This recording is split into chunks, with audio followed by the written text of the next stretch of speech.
Hello, Lynette here. I've been watching the Donald Trump and Kanye West thing. I'm a few days late to the party. It's very interesting, isn't it?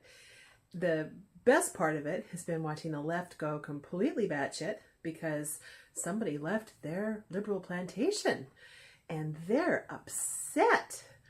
So Kanye went to the Oval Office to talk to Donald Trump about issues that were important to Kanye because of his hometown of Chicago. And he wanted to talk about gun violence, and he wanted to talk about getting some factories opened up because if there was jobs, then the violence would go down, that the general economic welfare of the city would go up, which is, of course, something very dear to Donald Trump's heart. That's what he talked about during his campaign, was if you bring jobs back into these disadvantaged communities, they will get better. And he wanted to do this, Kanye wanted to do this with some tax breaks and some innovation, which is all good. And he talked a little bit about schools, just a little bit, and improving those with innovation also. And one thing about Kanye, he's a little hard to follow, not to understand, but to follow, because he kind of communicates like this, from what I've seen. He seems to have a really good heart. I will say that for him. So, and the other thing was stopping this stop and frisk policy that Chicago has, which I'm frankly very surprised that they have that, because I thought they outlawed that in just general policy in America a long time ago. One reporter in the Oval Office, the Oval Office was full of reporters, like this was a king or something. That was very interesting. She said, "Oh, but Donald Trump he is in favor of stop and frisk. What do you think about that?" She kind of wanted to get this gotcha moment to Kanye. And Kanye leans across the desk and says, "Oh man, I'm sorry," to Donald Trump. And Donald Trump goes, "No, that's okay. That's no, I don't worry about talking about this stuff." And it was really cool. It was two people having a conversation. Isn't that a novel idea? Where they're not just belittling each other and, disagreeing. So that was a nice little moment. And Donald Trump was very attentive and very respectful. James Brown was there too. Jim Brown, the football player, not James Brown, the singer. I get those mixed up. And he didn't say very much.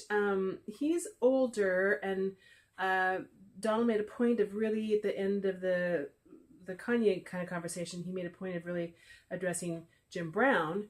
And he sounded rather frail. So that was, but he spoke about some issues that were important to him too. And it was great. It was really good. And this whole thing about the media just being, now I'm assuming that MSNBC I only watched CNN because there's only so much of that stuff I can take. Don Lemon is one of the most evil people in America. And he's going on a list, and I'm going to make a t-shirt out of it. The 10 most evil people in America. And he's on that list. He's disgusting. And he had 2 black people and a white person on his panel. And the first African-American man said that Kanye was this is what happens when Negroes don't read. Now, that is insulting on so many levels, I just can't even begin to talk about it.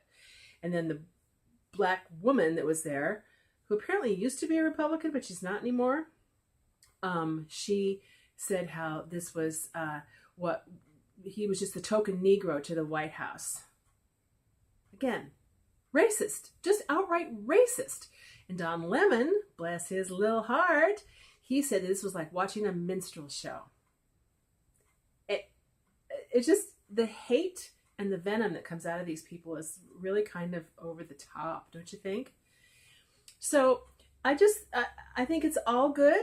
It's all good because Kanye West is part of the entertainment industry, obviously, and for him to step off of their plantation and go, "I like Donald Trump and I support him," is a good thing. Boy, you got to give him kudos for the bravery that took.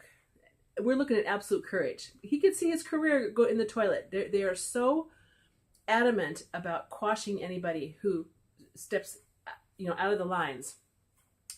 But the other benefit to this is that the Democrats only have to lose 20% of the African American vote.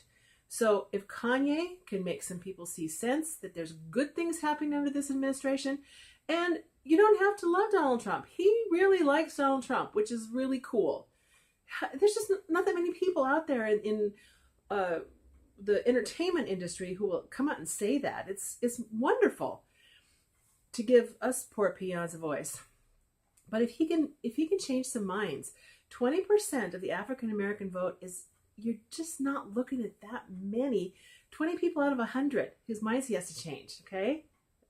And the Democrats will be toast. So this is something that is completely doable. And we need to just encourage them to shoot themselves in their own foot, because they do it time and time again.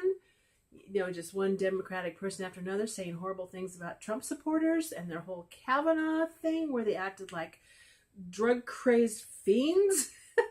Well, they're still behaving that way. They just continue. Just keep doing it. It's all good. And we'll just be picking up votes everywhere. When you look at the walkaway movement, I swear half of the people on there are African Americans that have said with one voice, basically, we were raised to be a Democrat. We were told we had to vote Democratic. And I finally woke up and I have left the party. And so it's happening out there. So thank you, Kanye, for doing this. Thank you, President Trump. Good job. And we'll just wait and see what the fallout is. Thanks. Bye-bye.